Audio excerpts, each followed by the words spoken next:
Hey everybody, it's that time again. It's time for Diary of a Physicist Farmgal, and this is episode number, I don't know, so I have to go look.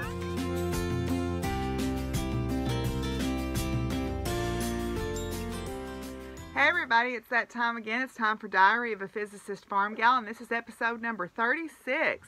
My name is Deborah, and I'm coming to you from here on my family farm in the foothills of the Ozarks, where I like to do all the crafts. I knit, I crochet, I sew, I quilt, I make baskets, I make jewelry. I'll try any craft once and twice if I like it, as you can tell from the state of my craft room here.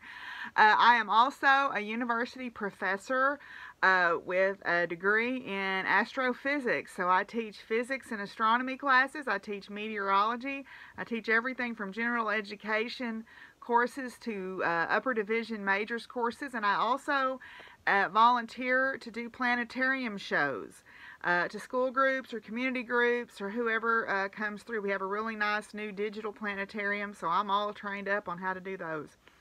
Also, I am a certified Arkansas Master Naturalist and teach for the Master Naturalist and volunteer at the parks, and I love to learn about the natural history of Arkansas and all things that I can learn about this state: geology, the astronomy, the weather, the bugs, the fish, everything that I can find out about the state, trees, flowers. I love it all.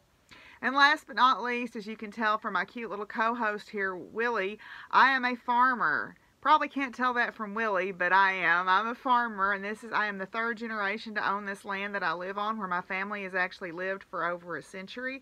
I raise grass-fed beef cattle. I also raise horses. I have heritage poultry and show quality rabbits. I have a retirement herd of miniature donkeys, miniature horses, and a miniature mule named Pumpkin who thinks she rules a roost. And as you can tell from my sweet little co-host Willie here, I am fur kid mom to 14 dogs, 7 indoor cats, and an undetermined number of outside cats. So if any or of all of that sounds interesting to you, come on along as we go to episode number 36 of Diary of a Physicist Farmgal.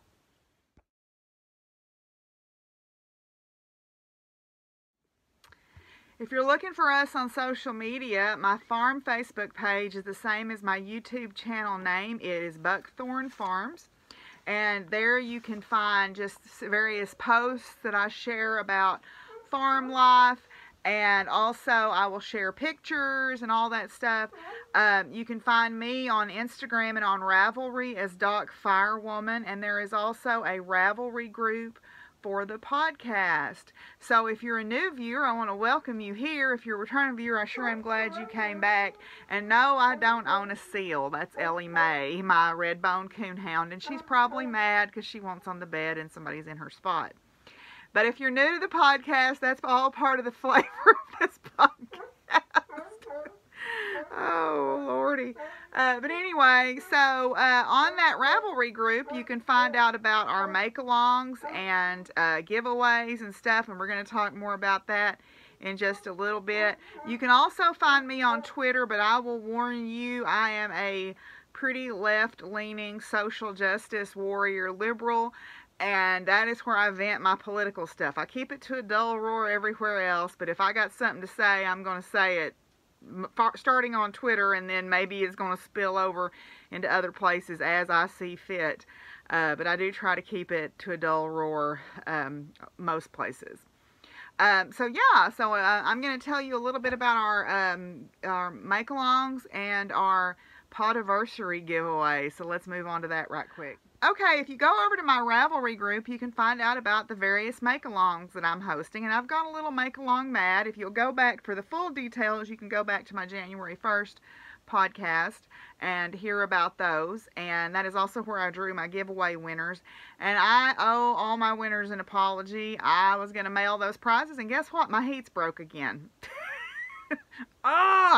Anyway, I've got a phone call in to the mechanical services company, so hopefully they'll be along to fix it. That's why Willie is wrapped up in his coat here, and I'm wearing a shawl, and I'm still a little chilly because it's about 55 in here right now. Oh well, we'll make it. I've got some portable heaters and we'll be fine, but Anyway, I have gone a little make-along mad, so I am hosting several make-alongs, and I strongly encourage you to find other make-alongs by other podcasters to double dip in. So I'm going to tell you a little bit about each one of those. The first one that I am hosting is with Vanessa from the A Historian Knits podcast, and it is I Like Big Shawls and I Cannot Lie.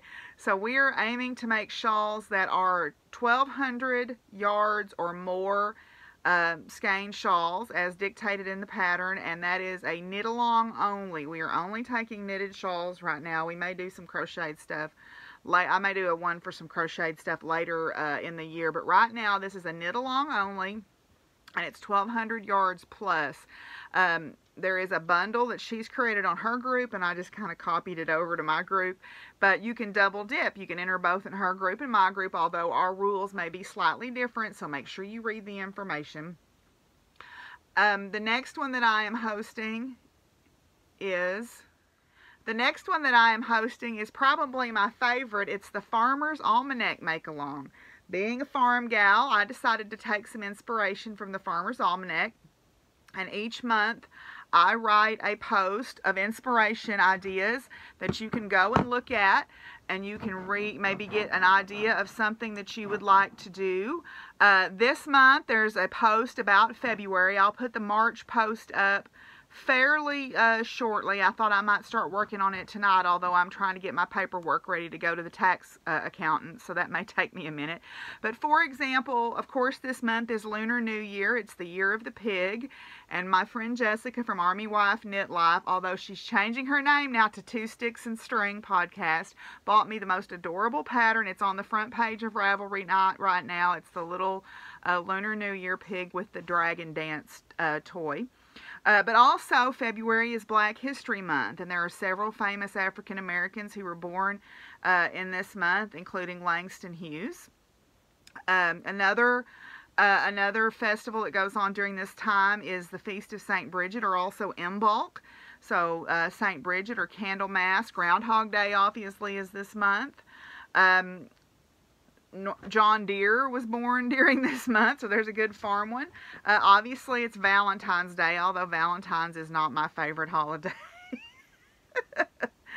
And some other famous people that were born during this month were Nina Simone, George Washington, Norman Rockwell, W.E.B. Du Bois. I think it's Du Bois. That's how I learned to say it. I may be saying that incorrectly. Was born during this month. Grand Canyon National Park was established during this month. I'm not even going to try to talk to these people who don't understand why the Grand Canyon National Park is cool. I'm done with y'all. You know who you are. Done. It's a geological wonder. I'm done arguing. They know who they are. Anyway, so there's several things that are posted there. It's skunk mating season. Miss Shirley has made several skunks. So find something cool and go make it. So I encourage you to check that out. There's a lot of latitude. If you can make the case on your post why it's valuable, there's still plenty of time to get involved on that. You don't have to finish your object. You just have to make a start on it. And at the end of each month, I'm going to draw for patterns. So now let's go and talk about the next one. The next make-along that I'm hosting is the Creature Feature, and I am jointly hosting that with Laura from the Crocheting Whovian podcast. And we are aiming to make amigurumis. Now, you can make any amigurumis you want, but we are having quarterly themes. Her rules are slightly different than mine, so make sure you go read the rules. And right now, our theme is Under the Sea, so I'm going to show you some things that I have made and I'm planning on making that fit that theme. So if you want to learn to make amigurumis, it's a great place to go and learn how to do this. There are people in that group that are really good experts at it, so I encourage you to go check that one out. The next one is the Kidder Getter Done. Kidder Getter Done is because I'm a little addicted to purchasing kits of all sorts. I've got all sorts of kits in this room around me right now. And so, you know, nothing like getting your friends to cheer you on making those kits. So, doesn't matter what kind of kit it is, basket kit, cross-stitch kit, sewing kit, shawl kit, doesn't matter. Let's get those kits made up and seeing the light of day. How about? So Kidder Getter Done is our next one. The last one is Never Have I Ever, and this came from an idea to me as I was driving down the road. We were talking about, different people were talking about things that they would like to learn how to do, but they'd never tried. And so I thought, oh, let's do a make-along, and it is wide open to any kind of craft. Cross-stitching, basketry, jewelry, weaving, sewing, knitting, crocheting. And the cool thing is there are some very knowledgeable people in this group that know how to do a lot of things, so if you've got questions, it's a great place to ask. So yeah, so those are the ones that I'm hosting. So now I'm going to move on and tell you about some being hosted by other podcasts that I know of. Okay, so we'll start with the Pin, Hook, and Needles podcast. They have a couple going on right now. The first one is Ready, Set, Go, which runs until the 31st of March. It has to be started after January 1st or after. They also have their Tea and Tails podcast, or Tea and Tails make-along, that you can go look up the information about that. So that's Pin, Hook, and Needles. All the podcasters that I talk about in passing or with make-alongs, they'll all be down below in the bar. Jessica, who is now going to be Two Sticks and String podcast, is hosting the Thank You for Being a Friend, which is Golden Girls themed, and she's pretty flexible on the rules there, so go look at her rules and get involved with that one. I just found a really cool cowl pattern. I hadn't been looking at it, and then I saw where Reno had made it, so I've got it in my queue now to make pretty quickly to get involved with that. Nikki from the Nic Nac Knits podcast has her year-long Sock It To Me KAL going on, where you just have to make a sock. So here's the time to get all those single socks paired up in the spirit of Valentine's Day. Blah. I don't like Valentine's Day. Sorry. Bitter old lady here. Sorry, I guess. And also, I think her Scrappy KAL is still going on. I believe it goes on till the 31st of March. So there's another one. Yeah, so those are the ones that I'm aware of. I may be forgetting some. Seems like Dandelion Dreams has one going on for a cardigan, but I can't remember. So just go check out the different Ravelry groups and see what you can find. I've also started watching some new podcasts, and then some that I have been watching for a minute. One that I've been watching for a minute but that I really enjoy is Last Homely House East of the Sea, and she is a textile designer, but she's got all kinds of interesting crafts that she does, and she lives in Northumbria in Great Britain, and she does some really cool crafts. She just did an English paper pieced dog, and she did a tutorial on it in like 6 parts. It was really interesting. I'm going to make one, I think, because I don't have enough to do. Another one that I've watched for several episodes now is The Drunk Knitter. Sophia is really funny. She gives great information, and I love her because she's so pragmatic, and she has pets. Gotta love people with pets, right? Also, I recently started listening to Hey Brown Berry upon the recommendation of Maria from Ninja Chickens, and I've enjoyed her podcast very much. And one that was recommended just today by Yolanda from the Happy Knits podcast was Burly Purly. Burly Purly is a male knitter in Alberta, Canada, and I watched a couple of his episodes today while I was grading exams, and I enjoyed them, so I'm going to go through and listen to those as well. So yeah, go check those out, and now I'm going to talk a little bit about a giveaway I'm going to be doing, so y'all come right back for that. Okay, y'all, we are barreling down on my podiversary. Who'd have thunk I'd been here a year? I had no idea where this was going to go when I started it a year ago. And I had no idea that people would enjoy it like they did and how much I have enjoyed doing it. I guess I'm a teacher at heart, and so I can't help but talk about subjects that I find interesting and sharing them with you. So my podiversary is actually February the 28th. I published my first podcast on February the 28th of last year, and so I thought I would do a little giveaway. So let me show you kind of what I've got in mind for the giveaway. I'm going to make a bag. I don't know out of what yet, but we'll see when it gets closer. But I've got these little dachshund pins. I'm going to put one of those in the giveaway, maybe both of them.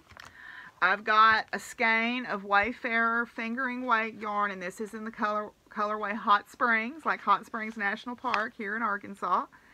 So that's a beautiful, it's 100% merino fingering weight yarn. Let me see, I don't know if it is superwash or not. It doesn't say unless it tells on the inside.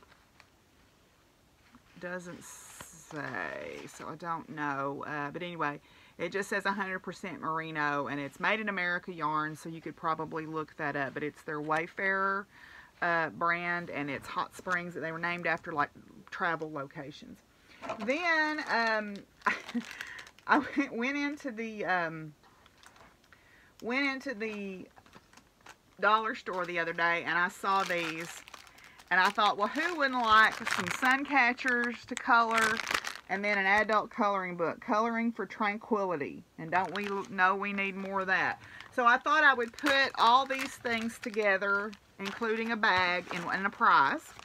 And I will draw that prize. I'm going to open a prompt on my Ravelry thread for the giveaway. And there will be a writing prompt on there where you can answer. And I think what I'm going to ask is, what topics would you like to see discussed either in science or farm life or crafting in future episodes? So is there a topic that you're interested in that you would like to see more about? I know Antonia had mentioned she would like to see more of the things that I make. There are several makers that I follow on Instagram who do a lot of low impact, low chemical, or low synthetic chemical, I should say, because everything's a chemical. Make their own deodorant, make their own household cleaners, make their own laundry detergent, and I do a lot of that myself. So she had asked if I could do some DIY videos of that, and so I'll be glad to do those. I'll probably start a series of those in the summer when I'm not working, and I'm able to do those during the daytime when I have decent lighting, say, for example, in my kitchen. Although I do have to can some chili beans fairly soon, so I may start with that. Do a little series on pressure canning my chili beans. So, yeah, so stuff like that. So if you have something that you would like to see more of, just ask, mention on there, and that is, yeah, so that'll be the writing prompt, and I'll probably open it tonight. This video hopefully will go up tonight. Today is, what today is today? Today is the 11th. Ooh, I got to pay my John Deere bill. I just remembered that. I'll do that when I break here. But anyway, so I'll put that prompt up, and if you could just tell me some topics that you might like to see more of, I'll try to talk about them. It can be science, it can be about farm stuff, it can be crafting topics. If you want to hear origin stories of the animals or whatever, I'll be glad to do that. So anyway, Willie is comfy and warm now, so he's taking a snooze. So we're going to move on now and talk about finished objects. Did I disturb you? I'm so sorry.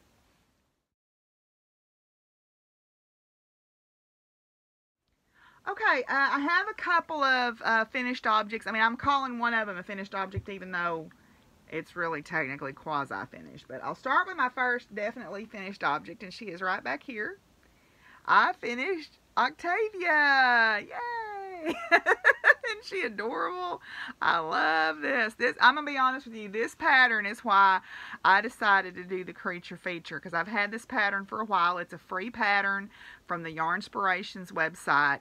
It's clearly written, it's easy to follow, and this was a really easy starter amigurumi. It did take some time to affix this bottom to her, but it was all worth it. I just love how cute she is. So I'm very pleased with her. So this is Octavia, and I just made her out of some Red Heart acrylic. I think this colorway is called Blaze, and then this is, I don't remember what this is called. It was some scrap green and some scrap kind of creamy white that I had. But I made her eye pupils a little bit larger because in the pattern she's got these small pupils and she looks angry, and I didn't like that. So this is, my Octavia is not angry. And I made the big deal about putting 8 tentacles on here, but then I could only fit 7. So, and they're not tentacles. They're 6 legs and 2 arms. See my last podcast for how I go off on that tangent. But anyway, I could only fit 7, so I just had to make do. So anyway, but here's Octavia. I finished her. I'll put her right there so she can watch us. There you go. She can watch. Ain't right. Okay, the other thing that I've mostly finished is in my bag by Magpie Knits, my little turkey bag. I love these little turkeys. I know it's not Thanksgiving, but I think they're so cute. I love turkeys. Anyway, I have turkeys outside and they make me so happy. Anyway, this is the Atomic Powered Science Hat by Teresa Silver Argent Gal Designs. And I knitted this in Chicken Coop Dyeworks dungarees. That's more true to color. It is a most gorgeous blue I have ever seen in my life. Carol's yarn is so soft and beautiful. She's going to be at Dallas Fort Worth Fiber Festival, and I'm really sad, but I'm not going to be able to go because I've got some students presenting at a conference that weekend, and my students have to come first. But anyway, so I finished the hat. This is the Atomic Powered Science Hat, and it has the old atom symbol on it. So you can see there, it's got the atomic power symbol on it. All I have left to do, and it's kind of a watch cap style. It's a little more snug fitting, but she gives you directions on how to elongate the crown if you want it. All I have left to do is to make a pom-pom and put on the top of it for my nucleus. I have to make my nucleus for my atom. So I will get that done, and then my atomic powered science hat will be finished. This was a really quick knit. So the only difficulty I had was just because I wasn't really versed in how to do it, was the ribbing is knit in a strip, and then you seam it up, you seam it together, and then you pick up stitches to make the top. So I had a little difficulty with that, but that was not the pattern's fault. That was my inexperience. So anyway, so I've got my atomic powered science hat finished. I just have to make the pom-pom. And those are my 2 finished objects for this week. I almost had no, I'm lying. I have 2 more. Haha. Okay. These are sewing related, but I made a couple of feed sack bags. Miss Marianne had asked me to make some feed sack bags for her. So, I made these for some of the people at the barn. So, these are just recycled feed sacks. I wash them out with hot soapy water and let them dry, and then I just line them. I think they're a little bit nicer when they're lined, and I box the bottom so that they will sit up. These are great for grocery shopping or to carry around, like if you have a big blanket project. And then I just use webbing for the handles. So I made this one. This is a impact senior bag. And then I made this other one. Oh, put it over there. Hang on, Willie. Whoa, hang on. There you go, buddy. I made this other one. This is Impact All Stages. This is one of my feed sacks. These are both from my feed sack stash. So, these are horse feed bags. So, they're for the people at the barn. So, I made, Miss Marianne asked for a couple of these, so I got them done. So, yay! And I can do a tutorial on I think I'll do a tutorial on how to make those too. The only problem with doing sewing tutorials is my setup is not so hot because I basically have my phone propped up on a lunchbox and a skein of yarn. Maybe for my podiversary I will buy myself a better setup. My poor desk lamp that I've had since I was in 4th grade is coming apart too. That's what I'm using for my lighting over there. So maybe if I'm going to keep doing this, I ought to spend a little bit of money, huh? We'll see. Oh, the seal's back at it. But anyway, so those are my finished objects for this week. So now we're going to move on and talk about works in progress.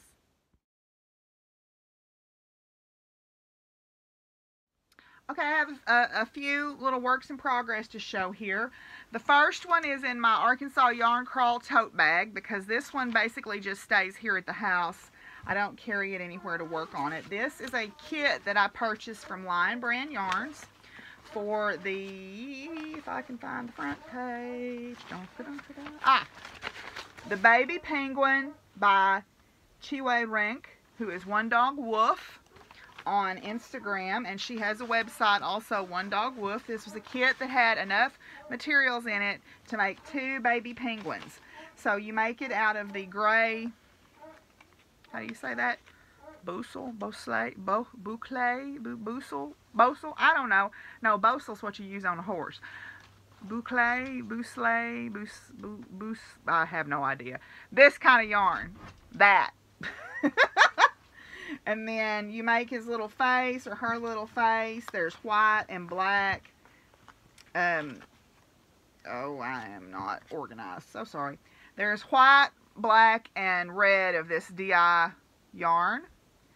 And that's what the face, cheeks, and the back of the head, and then it has a little scarf on, is made out of. So you see it's wearing a little scarf there.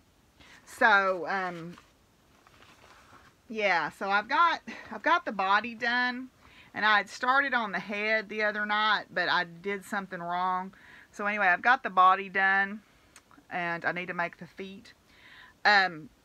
So yeah, the only thing that I noticed about this is my hands are really dry, and I desperately need to go get my nails done because they look terrible right now. But I just haven't had the time or the money to go do it, so they've had to wait. And it drags, rubs, I don't know. But anyway, it bugs me. So I have to really butter myself up with some lotion before I work on that. So that is, One Dog Wolf has several free patterns. And I actually have another one of her patterns going that I'm going to show you in just a second. So her website is, you can go through Instagram as One Dog Wolf, and you can go to her website, or you can purchase kits of hers from Lion Brand Yarn. So great patterns. I've made several of her things, and I really like her patterns. Now, in my little Friends of Science bag that was a gift from Miss Mary, I have 2 things. This is my bag that I carry to work. The first one is the Simple Chevron Stripe Scarf by Karen Martinez, and I am knitting this for my January Farmer's Almanac make-along entry in String Theory Colorworks, and this is her self-striping colorway called Hawking Radiation. The last time I showed this, it was down here. I had done this much, so here's my little progress keeper. I had done that much. And now I've basically doubled and then some in size. So I'm over halfway now. I'm somewhere between halfway and 2/3. It depends on how far I want this to hang down, I guess. So I would say I'm probably around right there, because I want to be able to wrap it around, but I don't want it so long that I get it hung up in a door or something and give myself a whiplash. But anyway, so yeah, so that's knitting really quick and easy. This is my meeting knitting. It's very simple, 2-row repeat to memorize. So this is my meeting knitting, or my a few minutes before class knitting. It takes very little time to get a stripe put on there, so you can see how quickly that goes together. And it's a really nice pattern. I mean, I don't really get bored with knitting it, because I really only work on it when I have meetings or what. So you can see how much I got done just in this last 10 days of knitting. So it goes really quickly. And it's great. It was written for the explicit purpose of using up self-striping sock yarn for something besides socks. Now, this other work in progress you haven't seen ever in future crafting or anything, because I just got a wild hair that I needed to start a crocheted shawl project, because sometimes when I work on a lot of detailed knitted stuff, I need a nice palette cleansing crocheted shawl. Plus, when I'm working in the planetarium, I very often will show movies to the kids, and so I need something that I can work on in the dark, and this scarf, because it has black in it, doesn't work. I have a little light back there, but I need something that's easier to see. So I had purchased another kit from Lion Brand. This is another One Dog Wolf pattern, another Chiwe Rink pattern. This is the Adirondack Wrap. And it utilizes the Lion Brand Mandala yarns. Okay, the Lion brand Mandala, which a lot of you I'm sure are familiar with. It's the I don't know what you call it, variegated. It's not really variegated. Fade. I don't know. This thing.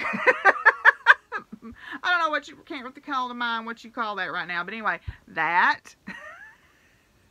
It uses 3 balls of that. You knit 3 pie wedges, basically, or 3 triangular wedges, and then you put them all together. And I started this last Wednesday when I had a planetarium group, and this is as far as I am right now.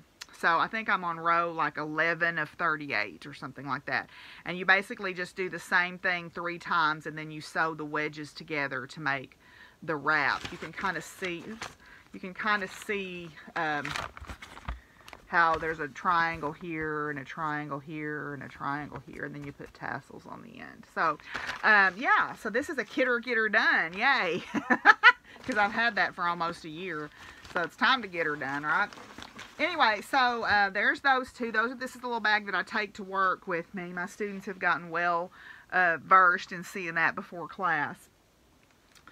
The last thing that I will show is let me wait. I'm going to show something else first. I started on my, back on my Sea Life blanket. Miss Betsy had given me a gift card to the local big box craft store. And so I went and purchased some yarns to make some different backgrounds, because I want all of my blocks to have different backgrounds.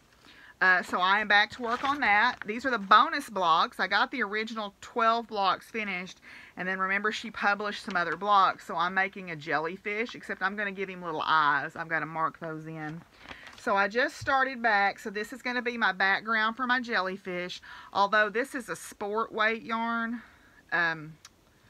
So I may need to actually rip this out and try to hold this double, so that it's more true to size. But this is the colorway I'm going to use for the background, and then for the jellyfish I'm going to use this bright yellow. I was going to use purple, but I have already got a purple octopus, and we can't have no jellyfishes imitating any octopuses, can we, Octavia? No, that won't work. Okay, no, I agree. Okay, so back on my blanket, so you should see a progress on that block by the next time I visit with you. Now the last thing I'm going to show is the thing that I was almost done with, but I just didn't quite make it. This is the Midwinter Moon Shawl by Larissa Brown, and I don't even have the front page anymore because I'm almost done.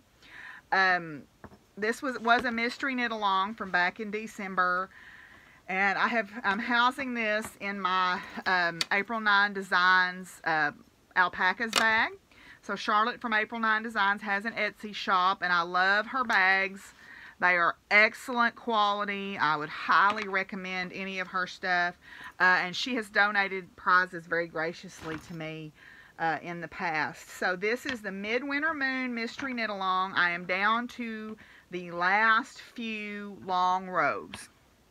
I am knitting this out of Potion yarns. I have used up all of my darkest color, but these are the 2 colors I have left. You'll see the dark color in a minute, but this one is Magic Mermaid on her Fairy Wings base, and this is Foxy Sock base, Dread Pirate Roberts. So, yeah, so there's that. Now, I won't be able to show this haul spread out because it's too wide, but perhaps you can get a sense of it. Without me dropping stitches, because that would be a catastrophe, as my dad used to say. Anyway, so let's see, where's my progress keeper from where I was at last time? Oh, hello, where'd you go, buddy? Oh, here he is. Okay, last time I showed this, I had started on this short row section. So I finished the short row section. You can see that there. Then I did this eyelet and put stitches on all these stitches where the eyelet got put on hold. And we came over here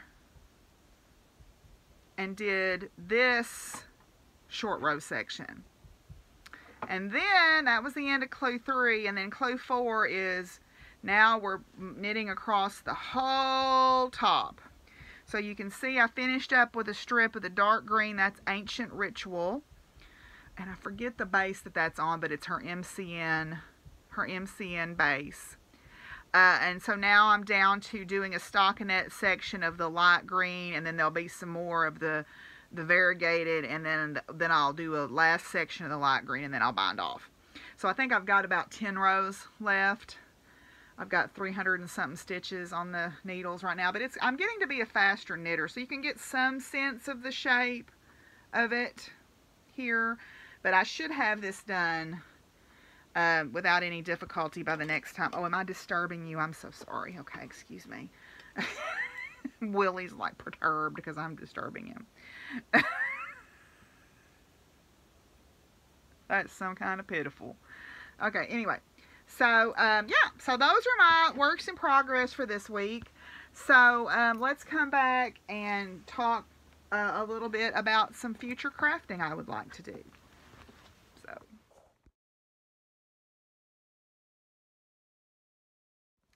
Okay, for my future crafting, I'm just going to show you some patterns that I have that I want to make. Jessica from Army Wife Knit Life, in my Farmer's Almanac for this month, she made this really cool hat, the Bridget hat and mitts, and this is a free pattern from Willow Yarns. Okay, this is a free pattern. It's a DK weight hat and mitts, and I've got some really pretty DK weight yarn that I won from Yolanda from the Happy Knits podcast. I won from her 12 Days of Christmas make along, so I think I'm going to make that. I think it would work up really pretty in that gray that DK weight yarn is. Okay, then I've got a couple of amigurumi patterns that I really want to make up. I went to the Georgia Aquarium year before last. And I saw the whale sharks, and so I'm like, I want to make a whale shark for the creature feature. Isn't that awesome? This is one by Papash. I believe she's in New Zealand. She's got several adorable amigurumi patterns online. She's got a manta ray also, but the whale shark is the one that got my attention, so I'm going to make that. And also, for whatever reason, I became very charmed with Hector the Hammerhead Shark. Hector the Hammerhead Shark, and this is by Adriana Aguirre. Aguirre? I may not be saying that right. But anyway, these are both on Ravelry, and it's Adrialis Designs on Ravelry. And these are both paid for patterns. Then, as I mentioned, Jessica was kind enough to get me the year of the pig amigurumi. So I have that pattern here. Let me find the front of it somewhere and all the disturbedness here.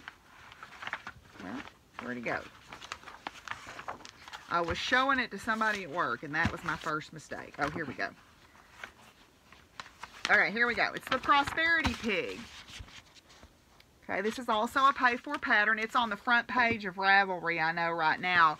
And it's got its little dragon dancer pattern with it. So that you get both of those when you purchase the pattern. And then last but not least, I have never knitted an amigurumi before, but I can't remember if it was, I was watching a podcast or if someone posted their throwback on the February thing about humpback whales. And I found Hazel the humpback whale, and she's knitted, and she's 26 inches long. And I love that. Isn't that not adorable? I love that. So I'm going to try to make that too. This was a free pattern on Ravelry. So, yeah. So that's kind of my future crafting. But I do have something, and I want some ideas. I don't know where I got these. I probably got them at the thrift store in a bag of other stuff. They've got a 50-cent tag on them, but I know I didn't pay 50 cents for them. So, I think they were in a bag of other stuff. They're little wooden flower pots. Let's see, there's 2, 4, 6, 8, 10. There's 20 of them. I got 20 wooden flower pots. What should I do with them? Ideas? I'll take ideas. I thought about making a little pot people. Like a little pot person. I don't know. We'll see. Y'all give me some ideas. They're cute. You could turn them upside down and make bells. So, I need some ideas for those. Those have been wandering around my house. They ended up in the kitchen for some reason. So I thought, well, I'm going to see what y'all think. What the good people that watch this podcast can give me some ideas, I'm sure. So yeah, so those are the things that I've kind of got coming up. I've got my blocks for my blanket too that I'll show next time, but we're going to move on now and talk about acquisitions. I only have one, so it's going to be real short.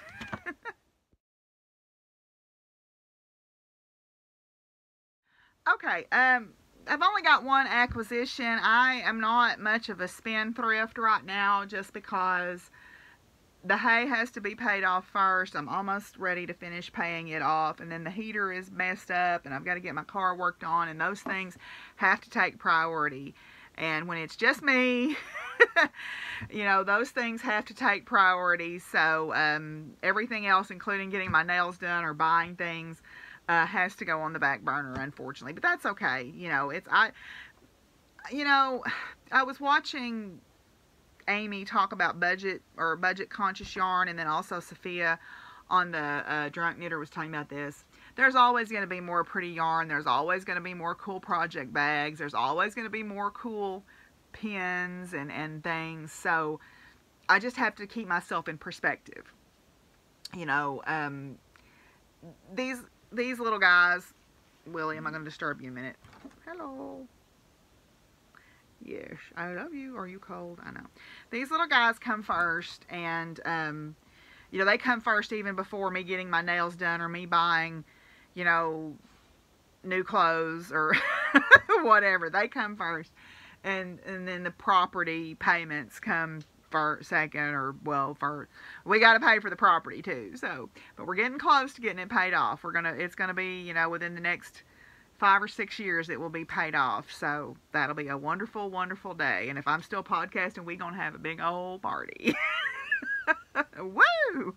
But anyway, so those things have to come first, and that was a choice that I made. I mean, I can be salty and upset about not being able to spend money on the things that I see others being able to spend money on, but I made a choice to spend my money here, so I can't really be upset about that. You know, I have my farm, and that's what I wanted, and so you know, other people can afford to buy stuff all the time. I'm happy for them. That's wonderful. You know, and that's great. You know, I made my choice to spend my money here, and it takes a chunk to keep this place going. So, but I did treat myself to the Leon Alexander Roll for Inspiration Yarn Club. It is a quarterly sign-up yarn club based on Dungeons and Dragons. So we got our first installment. It's a colorway called Alizon. And this is 8515 superwash merino nylon, 100 grams, 430 yards. And this is a colorway named after his friend's feisty halfling warlock, Alizon. And there's going to be one named after one of my characters too. Yay! I can't wait. So this is Alizon. And it's, as I have come to expect from Leon Alexander Yarns, it is beautiful and colorful. So you can see all the different colors there. Is that not gloriously beautiful? I don't really have a plan for these. I love that group of colors right there. Is that not beautiful? I don't really have a plan for this yet, but I'm going to wait and put some of them together, or maybe put them with some other things and put them in shawls. Those are glorious. I just love that. Super soft feeling. This is some of his yarn also, to my shawl. This is the Boneyard shawl. This is Party on Prince Street. This is his shop exclusive colorway to the yarn shop in Conway. But anyway, so yeah, he's going to be at Dallas Fort Worth Fiber Festival. So if you're down that way, go check him out. Also, Carol from Coop Dyeworks is going to be down there. And I'm trying to remember who else that I really like is going to be there. That, yeah, I really wish I could go to that. If I can get away even for one day, I may do a flying trip. It's a 6-hour drive, but I may do a flying trip down there and come back early the next morning or something, but I don't know. We'll see. But there will always be other fiber festivals too, right? So anyway, so that's Alizon. That is my one and only acquisition for this week. So we're going to move on now and talk about science.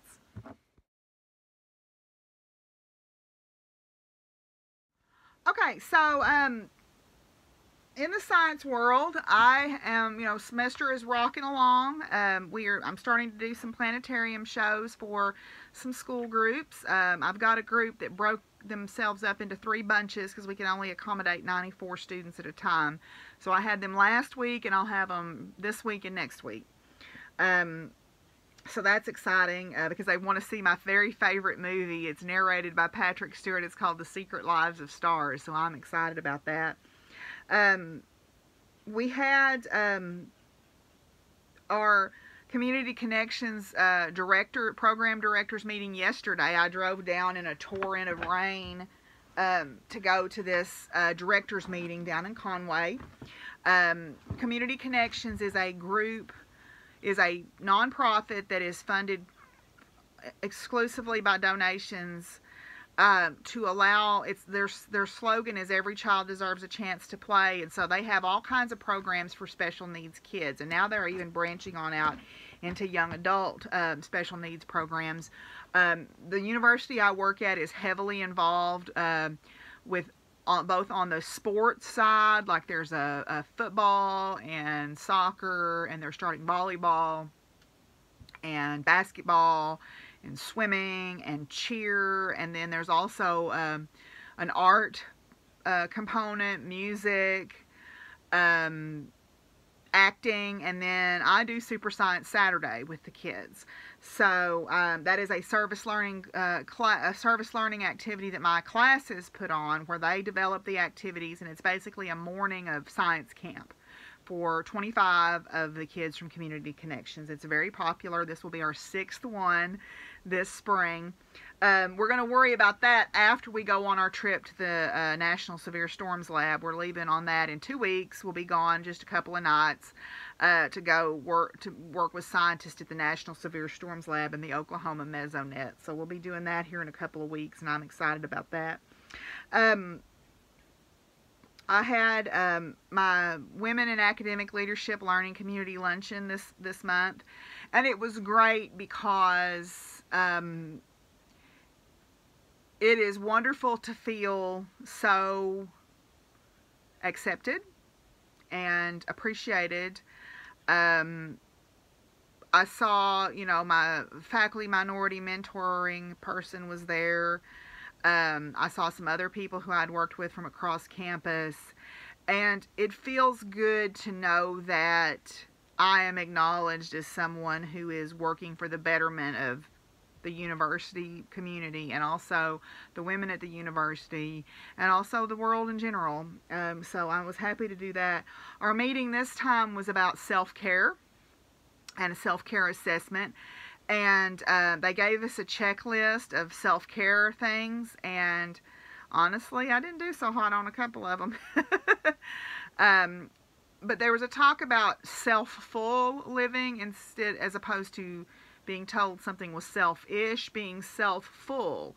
They gave us this little card. It's about caregiver syndrome, and whether you're a caregiver of a parent or a child or of students, not letting them put you in a position where you're doing all the emotional, intellectual, or physical labor. For example, this little card, it has additions and subtractions, but what I like is what that says. I pledge to put my mask on first. So it's from the idea of, if you have problems on an airplane, you're supposed to put your mask on first, because you can't help others if you're not helping yourself be okay too. So we were supposed to write down additions of things that we wanted to do, and then subtractions, things that we were going to subtract out of our life. And that is going to be important in our final thoughts today. So I'm going to set that aside for when we get to our final thoughts. I had a couple of really cool experiences that I wanted to share with you before I talk about my science topic today. One of my former research students, as I have mentioned a couple of times, is back working for us, and I'm actually working with him to develop a course for the Honors College. And we had a sort of a organizational meeting about that in his office, and we were sitting there talking, and then after we were done, he was talking about, you know, he's applying for a full-time position that we're hopefully going to have come up, a full-time tenure track position, and I was giving him some tips and everything. And we were sitting there, and he said, you know, I want to tell you something. And I'm like, okay. He said, thank you for getting me into this. I happened to be in the office last summer when I don't normally go to the office during the summer very much. I usually try to just telecommute. But I was in the office, and I overheard that we were looking for a part-time person. And I, in that instant, got on my phone and got on Twitter and contacted him and said, hey, you need to call, that we're looking for somebody. And I was still sitting there talking when he called. He said, you know, you have no idea what that meant to me. Because me and my wife were sitting talking about what is our next move. And it was like we were in the middle of this very intense, somewhat scary discussion when out of nowhere this message came through from you. So thank you for everything. And I mean, I kind of choked up, you know. I was like, oh, he's like my kid. And then later that same day, or no, it was the next day, I have one of my current research students who came in, and he is applying for research positions for the summer for around these REU positions, research experience for undergraduates. So I've been writing him lots of letters, and he's a great, great student. I've done some really good work on an archaeoastronomy project. He said, can I talk to you about Senior Lab? Because they have to do a senior capstone experience where we work with them on a project for a whole year. I mean, they can start ahead of time, but they're supposed to do this course where they do this big culminating research project. And he said, you know, the stuff that you do, the spectra stuff, the stuff about the stars. And I'm like, yeah. He said, I love that stuff. When you talked about that in UP3 and then in astrophysics, he said, God, I just love that stuff. He said, you know, you talk about how much you love the periodic table. And he said, I get it. And I was like, oh, yes. Yes. So I was just like, yay. So I gave him some stuff to read, and we're going to meet in the morning to start teaching him how to use the spectral synthesis code. So that was very exciting. I also taught this week for the Western Arkansas Master Naturalists. They are starting their spring trainees group. Every spring, all the Master Naturalist groups from around the state start a training class. And the group that I was involved with directly actually kind of fell apart because there just wasn't enough population here to keep it going, so they've kind of scattered to these other groups, and I'm really not an active member anymore because I just don't have the time to drive to a meeting, you know, another hour and 20-minute away meeting. But anyway, but I do like teaching for them. I do enjoy teaching for them throughout the semester, and they had approached me and asked me if I would do astronomy and meteorology, and I said sure. I said, and they said, could you do both of them in the same day? And I'm like, of course. So it'd be easier because then I only have to drive over there one time because it's an hour and 40-minute drive for me to go where they meet. So I did that this Saturday, and it was a lot of fun. Had a small group, but they were really engaged in the conversation, and it was good. So I did talk to them about astronomy, and then we talked about weather.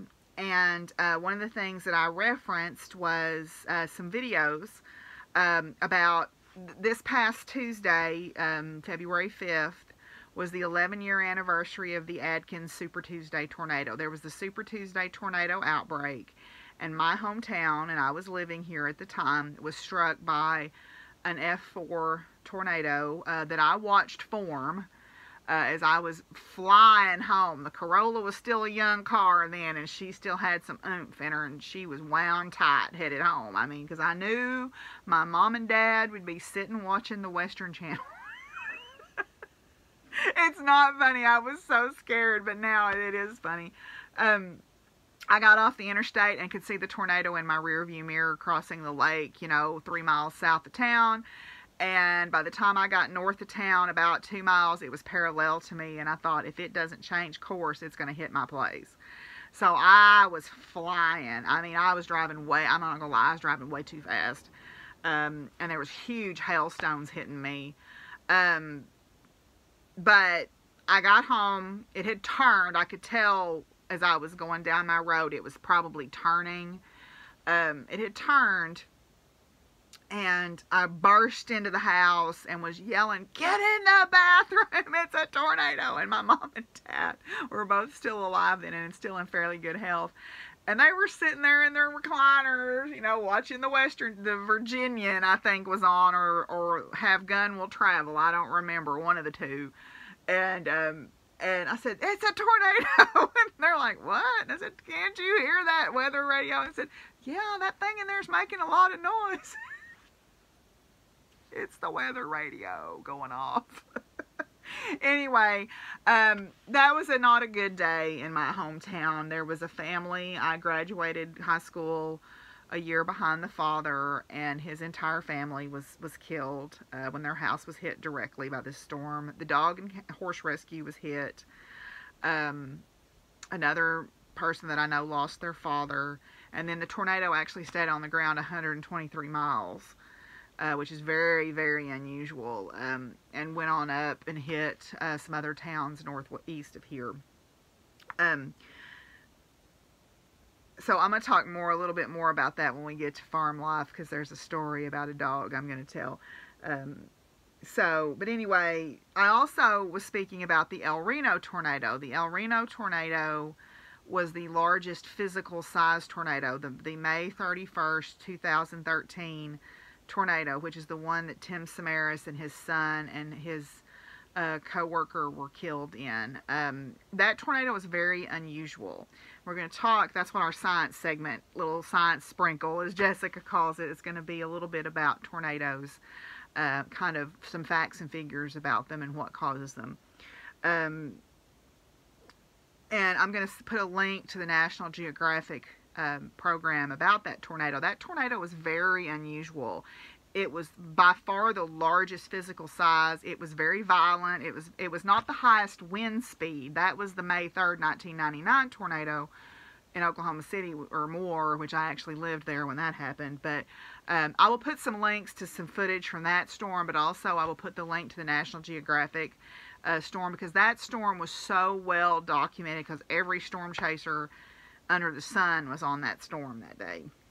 So we're going to talk about a little bit about tornado formation and some facts and figures about tornadoes. So let me turn the camera around and we'll do that. Okay, so you probably, if you live in North America, have heard of Tornado Alley. And Tornado Alley happens because of a very unique set of circumstances that we have here in the lower 48 states. So as you can see, this highlighted area here is where they tend to have the most tornadoes. This is a wind speed map from the tornado. So a lot of strong tornadoes occur in this area here. Now that doesn't mean they can't occur out here, because tornadoes have been reported on every continent except Antarctica, and they can occur any kind of time of year. But they are most often happening for us here in Arkansas, Willie's found him a Coke bottle, during the change of seasons, when we change over either from winter to spring or fall to winter. So let me go back and I'll show you why that is. Okay, right here.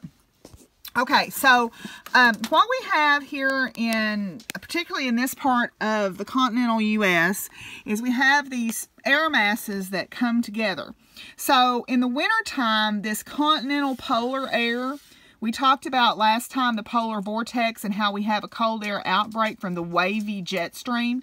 Well, in the late winter to early spring, that cold air is stronger and it dips down here. But it is hitting this warm, moist air coming up from this southerly flow off of the Gulf of Mexico. The Gulf of Mexico is fairly shallow compared to the deeper ocean, and so that air is quite warm and moist. So what that does is that sets up an area of instability called a cold front. Warm air that has a lot of moisture in it is slower moving than cold, dry air, because cold, dry air is lighter, so it can go faster. So what happens is you have a region of warm, moist air, say, building up over Arkansas from the south, and that cold air pushes in underneath it, okay? So this cold air will push underneath this warm, moist air and push it up and cause rapid and violent storm formation. So what happens is it forms a situation where we get, let me see if I can find them, we get a severe thunderstorm forming. And this is a bad name for this, because a severe thunderstorm is really a thunderstorm that has a minimal wind speed of a certain number. But this is more like what we would call a squall line that forms along a cold front boundary, or a supercell thunderstorm. So what has to happen is there needs to be unstable air aloft with some wind shear. The warm, moist air is here. The cold, dry air comes and pushes underneath it really fast. And it can push underneath it so violently it can form what's called a gust front. And very often when we have a cold front coming, we'll start to feel this cold air blowing in from the northwest. And that can actually cause a developing line of storms out front, which is actually kind of good because that robs some of the energy out of the storm. But you have this updraft from the warm, moist air being pushed up very quickly. You have this downdraft from the cold air being forcing itself down underneath. This updraft is if it's violent enough or unstable enough that it can come up and punch through this horizontal jet stream, that's called an overshooting top. Sometimes you'll see circular clouds, like pouchy looking clouds, form here that are called mammatus clouds. That indicates a lot of instability.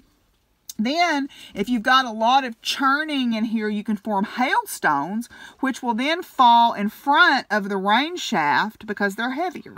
So this is the setup to form a tornado. Now, what we're looking for with a tornado is you get wind shear. So you get different speeds of air in the upper level, mid-level, and lower level. And so they kind of roll over each other. So maybe this is going faster than this, and this is going faster than this.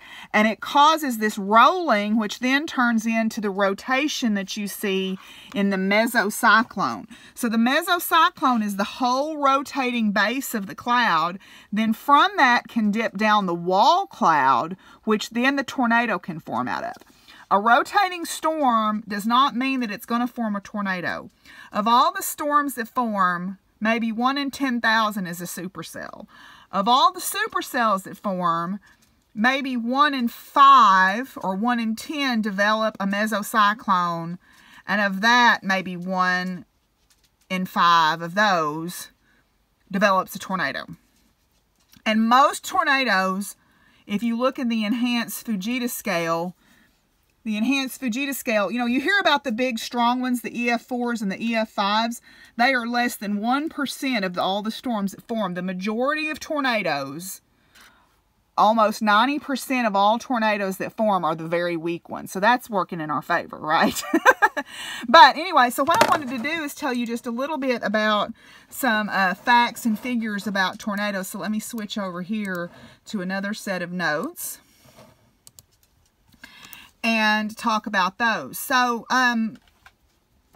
tornadoes typically are the smaller ones. They're small in physical size, they're lower wind speed, and they travel very short distances. But the bigger ones tend to stay on the ground longer. So, the ones that you think of as being the strongest are the wedge type tornadoes, and you'll see if you watch the El Reno video, you'll see that. These are ones that tend to be physically quite large at the base, and there may also be a larger tornadic wind field outside of this. They can stay on the ground for long distances, and the largest one ever recorded was the El Reno 2013 tornado at 2.5 miles wide. That tornado was actually a multiple vortex tornado where you had a common rotation center where you have multiple funnels rotating around the same base. If you watch the video of the El Reno tornado, you will see examples of multi-vortex tornadoes.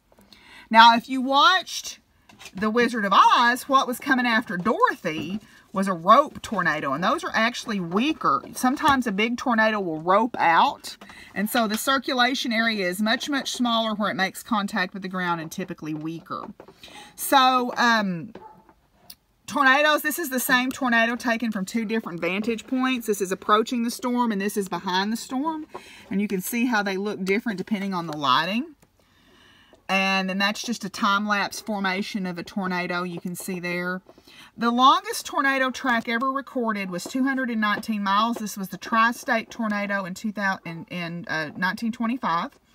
It traveled for 219 miles, and it was quite a deadly storm because obviously we didn't have the warning system that we have now.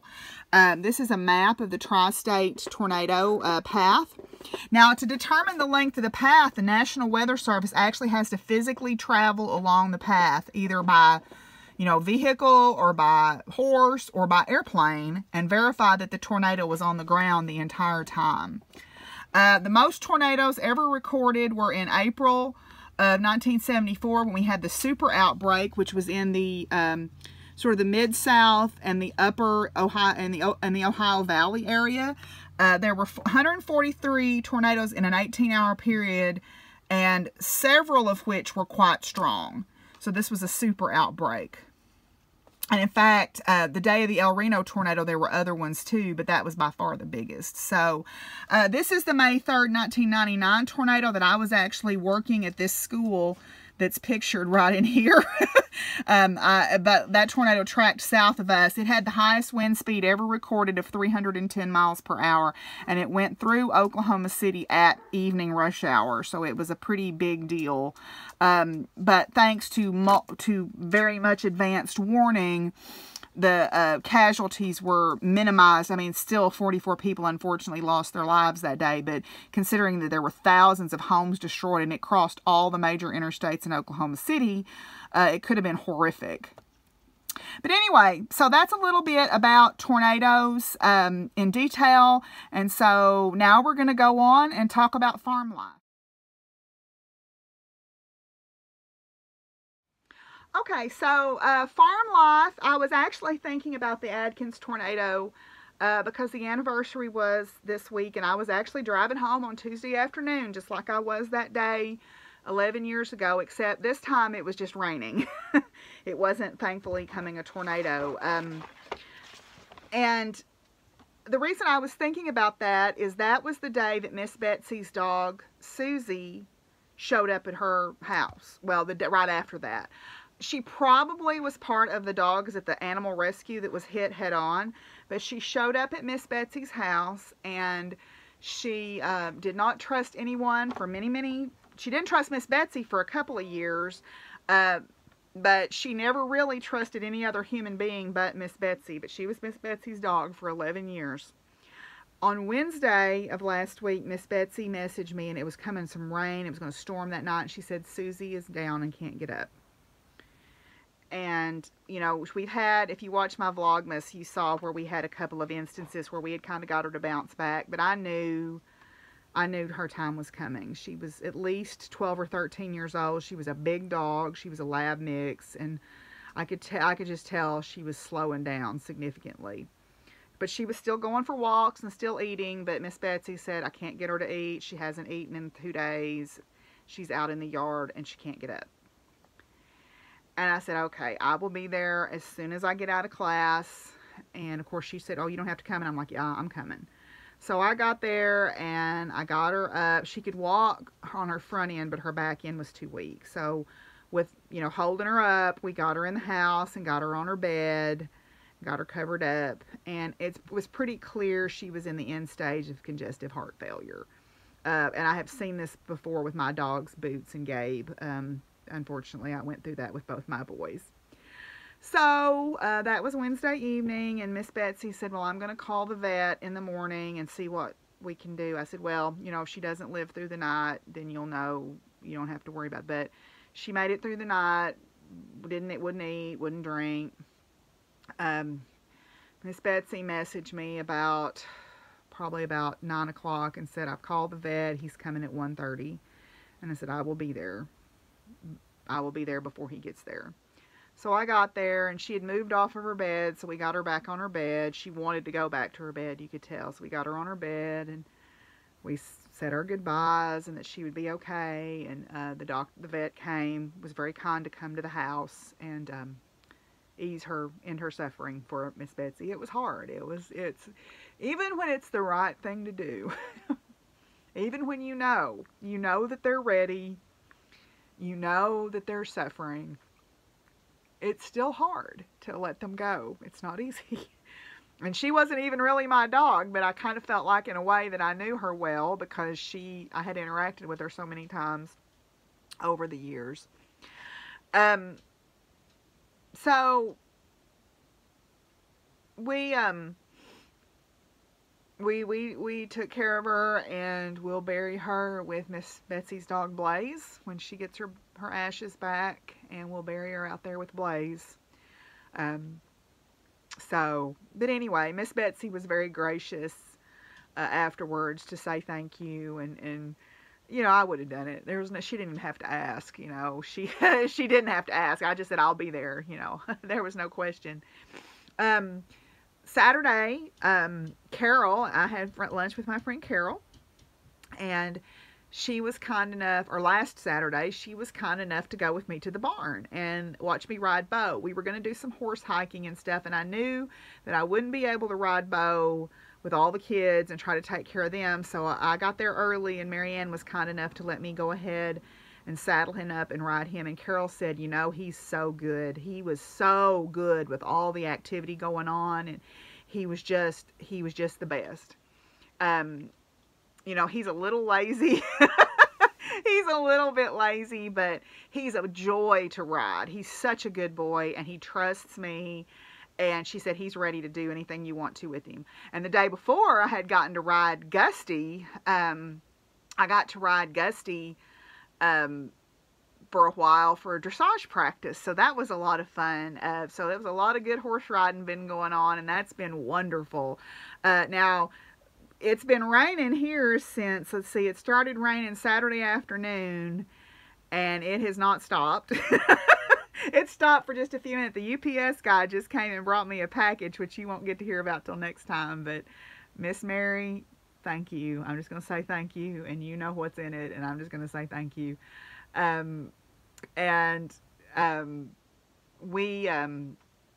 We got to ride Bo, and it was just, I was so grateful for Carol, because sometimes it's nice to have someone with a different perspective watch you ride your horse and give you some feedback on what I should work on. So that was wonderful. I'm starting to get some greening up out here, even though we've had, you know, Friday night this week we had freezing rain and it was 21, and then now it's like in the 50s and it's raining, and we've got some storms coming through here in just a little while, so I'm trying to speed this along. But it's starting to green up, starting to see some chickweed and some henbit come on, and my daffodils are starting to, or jonquils as we call them here. I've got some King Albert jonquils, the great big old-fashioned ones here that my grandmother planted by the driveway, and they're starting to kind of swell up like they're going to bloom before too long. One of the houses I drove by in Conway today, they raise daylilies, and they always have a daylily sale. And I noticed I'm starting to see some daylilies poke up. My poor nectarine tree's trying to bloom, and I'm like, no, wait, it's not time, you won't get froze. But anyway, so I'm starting to see some, and I noticed there's some pollen on the ground already when I went out to put hay out for the cattle. So Oliver, the little calfie, is doing good. He looks like one of my friends that I work with says he looks like a Wookiee. He's so fuzzy right now. So, you know, things are going along really good here. The chickens have enjoyed being out in their coop area, and I'm starting to think about, you know, do I want to get some more chickens for... This bunch is laying really good right now, but I probably need to add a few more. I need to look for a male turkey. Knock on wood, we haven't had any more predation problems. The bunny rabbits are all doing really well. The horses and donkeys are all doing really good. So Things have been good. It's just been a little bit kooky with the cold and the hot and the cold and the hot and the cold and the hot. But as I mentioned, you know, it was the anniversary of the Adkins tornado. For several years, we had a memorial service because the little girl that was killed was in Miss Hayes' class. And last year, the 10th anniversary would have been when she graduated. And so her grandmother said, this is going to be the last one that we're going to do. I want to remember her happy and, you know, carefree.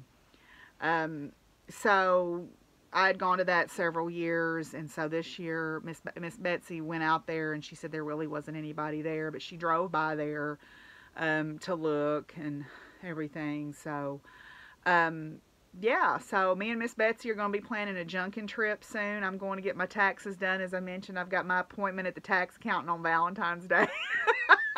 That's a good day to do your taxes, right? But I've got all my stuff added up. My friend Cassie, you know, was kind enough to run me a report from the co-op, so I've got everything almost added up, and I'm ready to go. My mama taught me well how to do that stuff, so I've got all that done. I've got all my charity information, all my receipts for that and everything, so things are going along pretty good here on the farm, just plugging along, waiting on springtime. Looking forward to spring break. I've got in mind what I want to work on over spring break here at the farm, so we'll get that taken care of. So that pretty much sums up farm life, so let's move on and do a few final thoughts.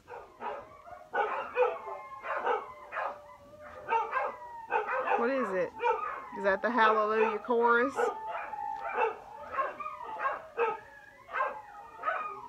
Did they wake you up?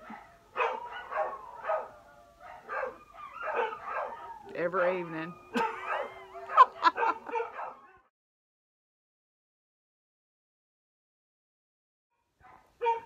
Okay, I think the Hallelujah chorus is about over. Not quite. I've been pondering on this idea of self-care and about removing yourself from things which are toxic, or situations that are toxic, or people that are toxic, or behaviors that are toxic.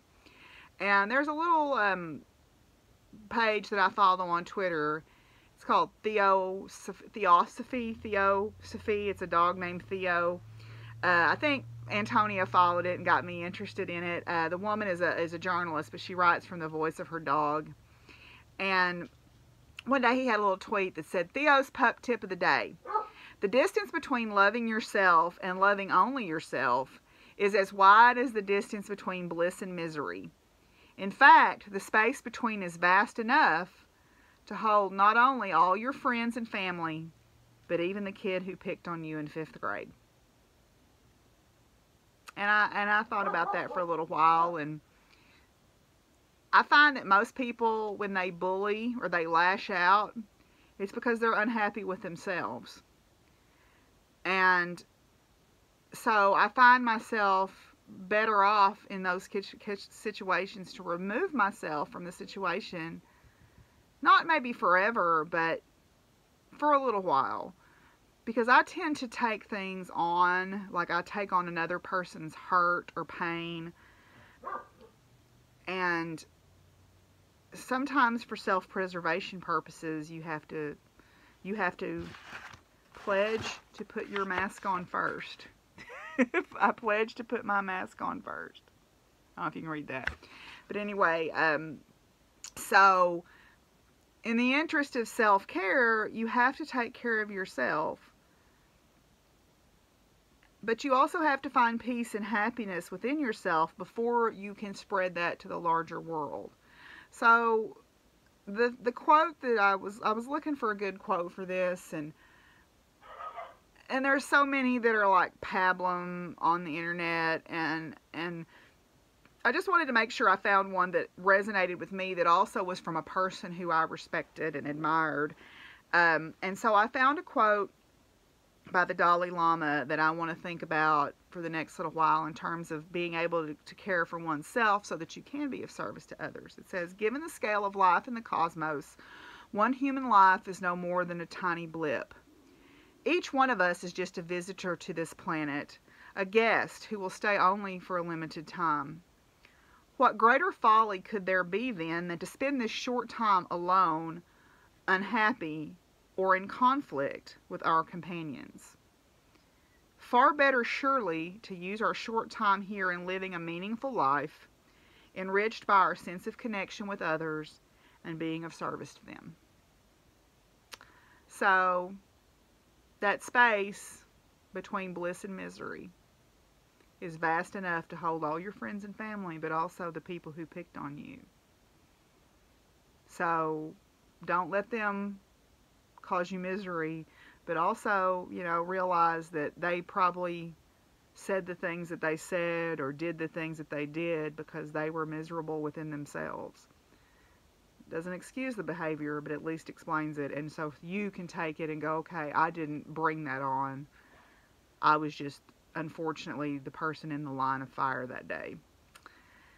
And then I think it's a little easier to be kinder to yourself when you take on that perspective. So I've been meditating on this because of the kindness of community. I was so touched by Yolanda on the Happy Knits podcast talking about her knitting the socks for her friend who is ill, who has found out they have colon cancer, and she is knitting a prayer in every stitch for healing. And you put that magic on those stitches, and how Carol donated the yarn for that from Chicken Coop Dyeworks. So I think that they're doing a good job of living a meaningful life and being of service to others. So let's think about that space between bliss and misery and how we can fill that space with good and do good.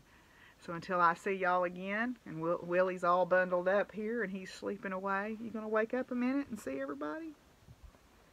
Say, nope, I'm cold, Mama. I'm cold. I love you.